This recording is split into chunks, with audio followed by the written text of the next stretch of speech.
bal daawadayaal imakana aynu eegno warbixin ka duwan amuurihii hore aynu soo sheegnay wiil dhalinyaro ah oo ka shaqeeya amaba ka howlgala wasaaradda warfaafinta dhaqanka iyo wacyigelinta Soomaaliland ayaa waxa uu metelay socodkii madaxweyne Muuse Biixi Cabdi intii uu ku jiray safarkii 14 cisho uu ku mareeyay gobolada Soomaaliland.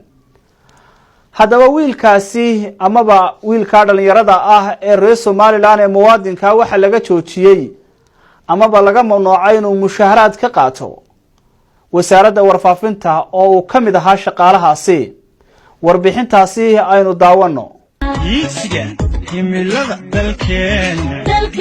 kani waa Cismaan Cabdilaahi Cilmi oo ku magac dheer heer sare dhawaan ayuu baraha bulshada ku xidhiidha ka soo muuqday isagoo matalaya socodka madaxweynaha Muuse Biixi Cabdi.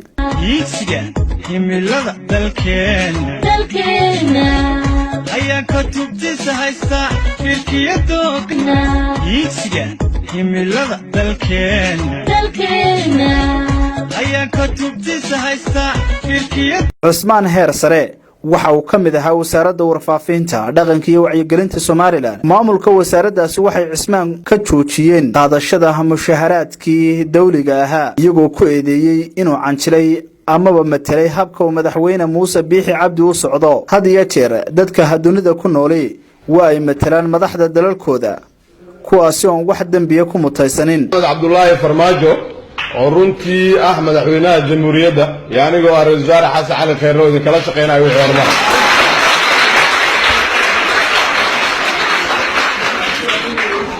waxaan rabaa inaan halkan uga mahadceliyo Abwaan Maare oo runtii hawl badan iyo waqti badan geliyay boogan uga hadlayo milkiyadda dalka inay leeyihiin dhalinyaro.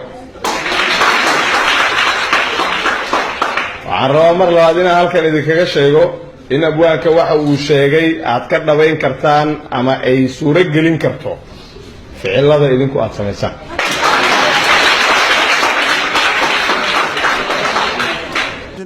I now live in Washington D.C.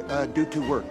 maraan la xidhiidhay Cismaan heer sare waxa uu ii sheegay in arrintaasi jirto balse uu ka gaabsaday inuu warbaahinta ka soo muuqdo sabab la xidhiidha baqa uu ka qabo in la xidho amaba uu xabsi ku mutaysto metelida uu metelay socodka madaxweynihiisa. arrintani ayaan ku cusbayn Soomaaliland. hore waxa loo xidhay nin la magac ahaa madaxweynihii hore ee Soomaaliland Axmed Maxamed Maxamuud Silaanyo kaasi oo markii dambe madaxweyne Axmed Silaanyo uu la kulmay lagana raali geliyay xadhigaasi loo geystay. waa Axmed Ibraahim Maxamuud Axmed Saki Badda Cas TV Hargeysa.